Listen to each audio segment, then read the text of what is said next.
Hello and welcome to Is Your Content Really Worth It? I'm Katie, this is my trusty data analyst Craig, and together we are Katie Lingo.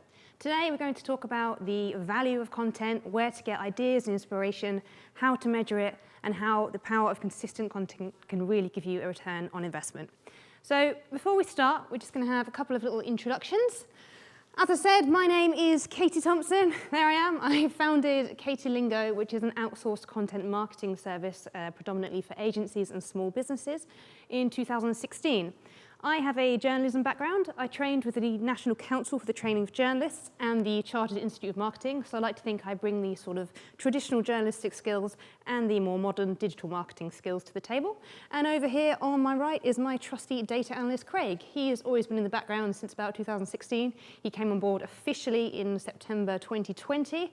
He has a master's degree from the University of York in computer science, and he helps you sort of bring your data to life. So if you can't make head nor tail of, let's say, your Google Analytics report, he'll bring up all that data and make it look pretty. So in short, I do the words, he does the pictures.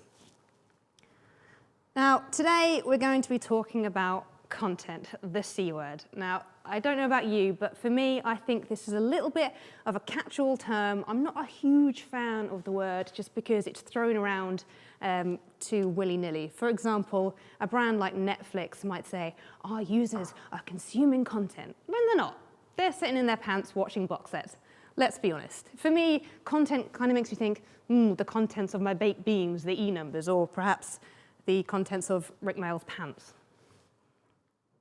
Yes.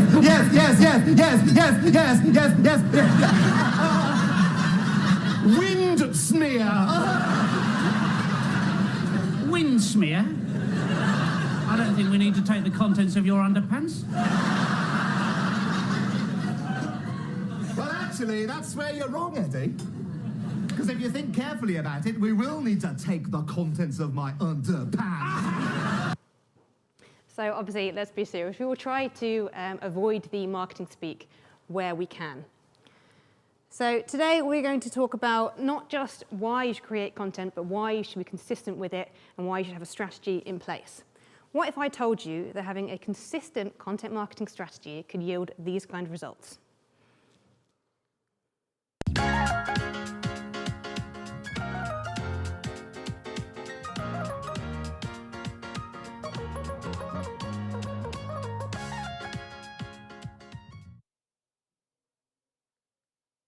Here's my problem.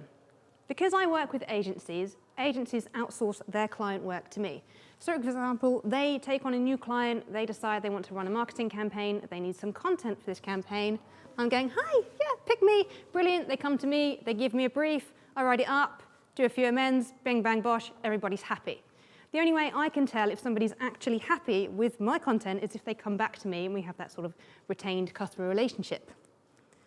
But if you have ever worked with an agency, or indeed if you are an agency yourself, you might be used to seeing something like a monthly report, looking at things like your organic reach, your keyword performance, your lead generation, how many users coming onto your site, things like that. I unfortunately don't have access to that data because I'm doing the client's work on behalf of the agency. So how can I measure the value of content? Well, I decided to take matters into my own hands. And at the beginning of January 2020, I took on a challenge called Write 52. Now, this is a concept dreamt up by my friend Ed Callow. It's quite simple. You just need to produce one piece of content per week over the course of the year, so 52 pieces in total. Now, as a writer, I decided to focus predominantly on blog posts, but it doesn't have to be that. It could be a newsletter, it could be a podcast, infographic, whatever you like. So you might be thinking, well, that's going to take a lot of time and effort. Why would I bother creating content week on week on week? And it's a good question, because if you think about it, let's just say in the context of a blog post. We all know writing a blog post isn't just about the writing. For starters, there's the inspiration. Where are you getting it from? Are you looking at something in the news? Is it something that's relevant to your company or to your customers? Are you using a third-party tool like BuzzSumo, social listening, to see what people are actually chatting about? Have you got more of an SEO-led strategy? So are you thinking, what are people actually typing to Google? How can I answer their questions?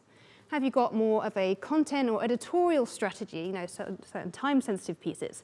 Or is it more of just a personal piece? Are you diving deep into the depths of your soul just to write something you're really passionate about? So there's all these sort of sources of inspiration. Then, of course, there's the research. Are you just going to start with a cursory Google search? Are you actually going to go a bit further and go out there and interview people? Are you going to run surveys? Or heaven forbid, are you going to open a book? Then there's the writing side of things. We could argue this is the quickest part, but of course, then there's the editing, the proofreading. Are you going to take the Stephen King approach and go back at the end and cut off 10%? Or are you going to use a tool like the Hemingway app to check for run-on sentences or overuse of adverbs, for example? Then, of course, we're looking at this from a digital perspective. So are we using something like inlinks to check the keyword distribution? If you're using WordPress, you might be using a plugin like Yoast just to check for those traffic lights, make sure your keywords are all in place. Have you got your metadata all sorted? And then just for fun, we've got to think about the user experience as well for two reasons. First of all, there's more of the traditional stuff like your headings, your bullet points, are all your paragraphs spaced out nicely. And now, coming in May 2021, we have the lovely Google Page Experience Update. Here's an example. You've got to think about now not just how it renders on a desktop, but how it renders on a mobile as well. So are there any elements getting in the way, stopping users from clicking or moving on to the next element on your page? And just when you thought that wasn't enough, boom, then we've got to think about publishing. It's one thing to create it, it's another thing to publish it as well. So there are so many factors to consider here. Is it the time of day? Is it right? Have you thought about time zones? Have you thought about what else is going on in the media? Is your timeline going to be dominated by stories of Brexit or Meghan and Harry? Is your content going to get lost in a sea of other content? So there are all these things to consider which might put you off creating. Fair enough. So if we are thinking about all this stuff, why do we do it? Well, we could look at it from an industry perspective. A third of copywriters, according to the Pro Copywriters Annual Report, do it because they love to get results for their clients. And why not? We're copywriters. That's what we do. Almost 6 in 10 of us do it just for the love of it. We love to be creative. Brilliant. Great.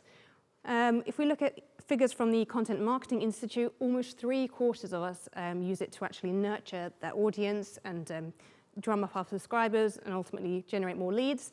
And then if we look at statistics from HubSpot as well, their top 7 reasons for content marketing, more of a sort of a digital focus, improving your SEO, leading to more digital sales, and again, building trust and getting that social media traction as well. Now, that's looking at it from the big guy's perspective. I'm just going to show you something from my personal experience. This is a snapshot of Google Analytics from 1 year of the Right 52 campaign, so 52 posts over the course of a year. What's really important here is you can see in general users have grown by sort of more than 50%, and specifically new users, so I'm obviously increasing my brand reach. People are spending more time on the page, and crucially, the number of sessions per user has gone up by almost a fifth, which suggests that we're actually building user loyalty as well. They're spending a lot more time on the page, which again suggests they're actually reading the content. So it's worth putting that effort in. So what is so important about these figures? Well, with the help of Craig here, we ran a study in September 2020 to look at lead generation. And what we discovered is that by putting content out there all the time and positioning ourselves as an authority, we were able to build trust, and in doing that, we were able to get more leads, specifically from referrals. If we think about it, 86% of consumers say that they would buy based on a referral from somebody else. So this little lead generation exercise, which Craig's going to talk you through now, shows how being consistent with it really helped to foster trust with our audience. Over to Craig. Thank you. Yeah, so as Katie said, we're going to have a look at the actual data, so the results of what we saw coming back after this sort of consistent content was put out there. So the chart you can see at the moment is a timeline of the sources of new clients for Katie Lingo. So to the right, we're looking at the most present day.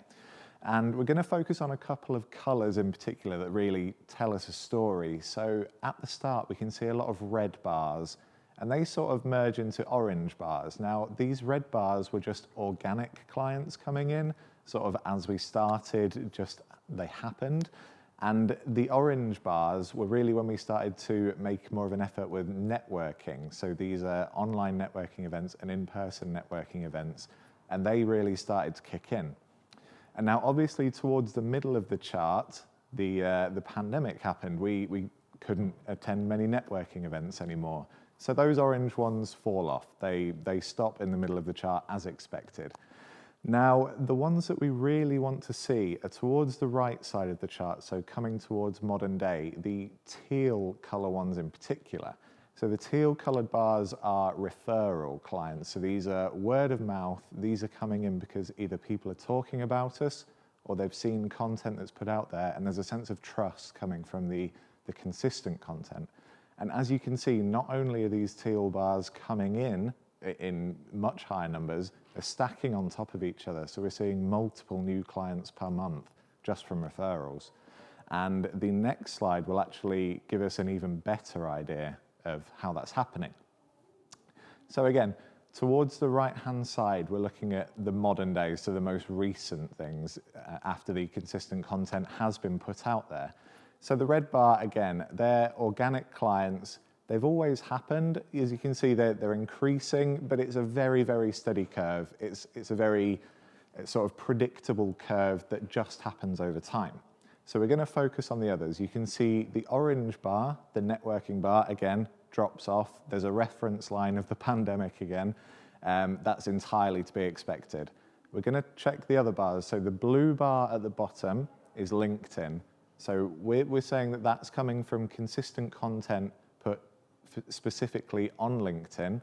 And the teal bar, again, has the most dramatic curve. These are the referral clients, once again. And as you can see, I've added in some trend lines. So the thinner lines are trends, and that's predicting where those lines will go based on how they're behaving more recently. And as you can see, the teal bar is predicted to almost catch up and probably overtake the organic clients in the long run if we carry on with this consistent trust-building content. Brilliant, thank you very much, Craig. So it's all very well to talk about what we can get from being consistent with it, but where are we actually going to get our ideas? Well, if you talk to any SEO, and let me start by saying this is absolutely sage advice, you shouldn't ignore this, but your strategy doesn't always have to be SEO-led. An SEO might tell you that you've got to create content based around what people are searching in Google, which is absolutely fine, and they might tell you that there are sort of 3 keyword principles. For example, you might create a piece of content to inform. Let's just say I've just started running and I've discovered I'm getting really painful knees when I'm running. Ooh. So I'm typing to Google painful knees when running. Hopefully what will come up is a nice article explaining that you need better running shoes to improve the pain in your knees. So then we might want to encourage customers to transact. So once they've found that article, they might then Google, okay, best running shoes for bad knees, which in theory should come up with another article that gives you a comparison of different kinds of products.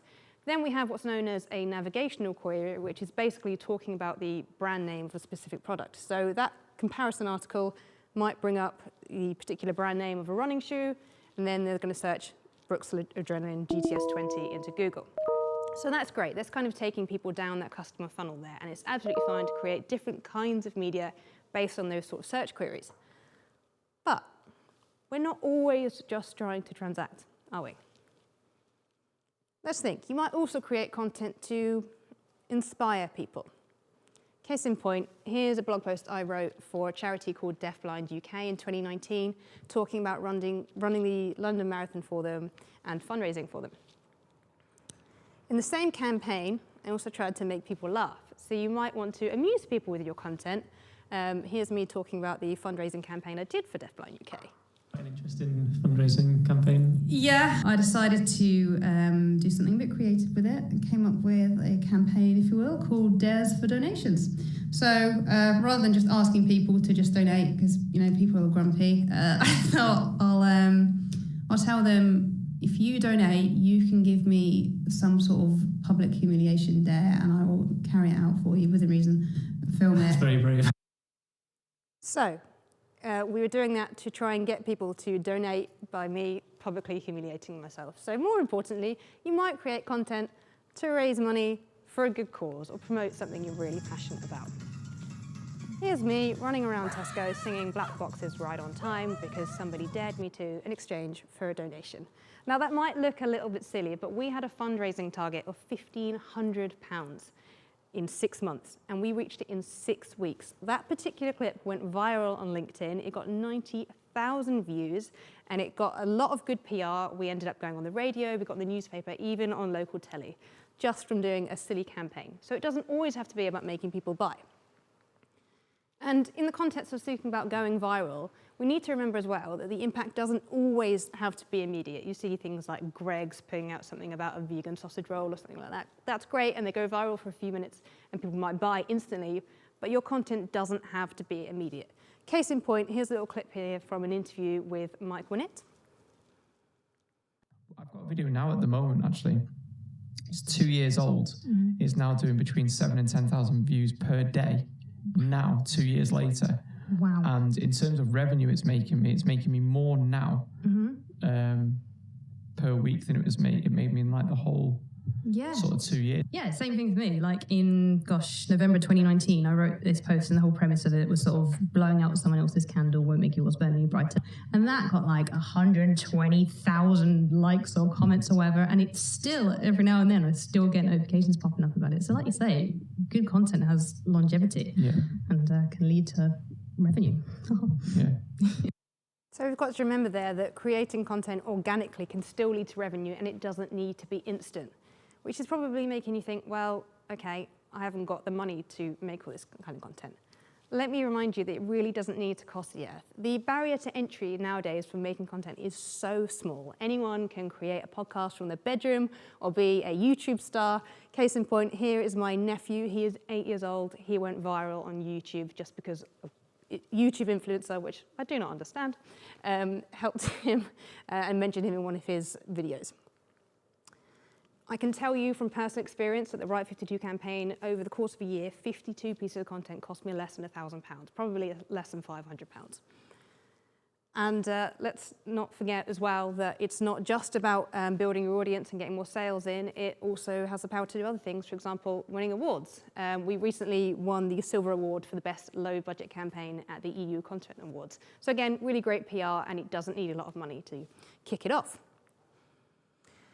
Okay, that's all very well, but where else are we going to get our content ideas? So if we're not just trying to appease the Google gods, we might look to other people. You could interview subject matter experts. For example, I did a few pieces on personal branding, sustainable copywriting, went out there, interviewed a few people, and that's a really good way of enhancing your content because you're getting an outsider perspective, and more importantly, people are more inclined to share that content. You might also want to run a few surveys. If you've got a pet to incentivize people, that always helps. I did a survey on freelancers and the efficacy of them for agencies. And I said to people, I will give you a gift voucher if you fill out this survey. And I also just did a little video of my cat saying, please help my mummy, so she can get all the responses she needs. But on a serious note, if you run surveys as well, you can also put more figures and give your content a bit more context as well. You know, 9 out of 10 people like cheese, for example, apart from Craig, because he's strange. And of course, going back to data once again, people really underestimate the value of their own data. So I'm going to hand over to Craig now, and he's going to talk us through the conclusions that we reached from doing 1 year of the Right 52 campaign. And let's not forget that you might be a really small business, you might think you haven't got a lot of data, but there are so many sources. You could look at your social media engagement, you could look at where your sales are coming from, you could look at the average order value. So many different things that you could measure and write up to make your own conclusions. So Craig, I'm going to hand over now. Brilliant, thank you. So yeah, as Katie said, we don't have a whole ton of data, but what we did do is explore what we had. So first of all, we went into Google Analytics and we were looking at the pages on the website from the Right 52 campaign and just how many views they had. We brought this into Excel, very easy, and we put that together with certain metrics that were important to us, where we sort of tend to foster trust with clients. So we're looking at LinkedIn, we're looking at the engagement on there especially, and we're looking at Twitter. And from that, I've created a weighting system. So the numbers don't mean much on their own, but with the weightings, they sort of start to make sense and we can rank each piece. We've brought that into a visualization tool here and compared them against each other for page views and LinkedIn comments, for example. You can sort of start to see where there are trends, where data matches up, and you can look over time. So with this sort of chart, you can see what's hitting and when it's hitting. And that sort of starts to give you a picture of where your pieces are working and where people are really engaging with it. And from that, we were able to come to a few conclusions, which were very, very useful. So we started to see that people on Twitter really engaged with data-driven pieces, so we can target that more often in the future. We started to see what made a good LinkedIn post, which was very useful. That really started to sort of crank up the engagement and the trust from that. And all of these are leading to referrals in the future, as we saw from the previous data, and also to us being able to help people get their posts to engage in the future. So it's all very, very useful stuff just from the little data we did have. Thanks, Craig. And that's not the only exercise we did. I think, as he mentioned just there, we did a post on the winning formula for the perfect LinkedIn post. So we measured things like hashtags and images, tagging people to see what makes the most effective post. We also used it, I think we talked about the lead generation earlier, so we used our own CRM to see where our leads are coming from, crucially comparing pre and post-pandemic. And we also used it when we were interviewing people, collecting survey data. So here's just a piece from the opinions from ethical copywriters and why they write for specific brands. So let's not forget as well, you're putting all this effort into this content. That doesn't mean that it has to die there and then. You put it out there and no one's ever going to see it again. This is a bank of content and you can use it over and over again. And you can create lots of supporting content to give even more longevity. Here's just a little snapshot video to accompany that Right 52 blog, looking at the effectiveness of it. We turn that into a video.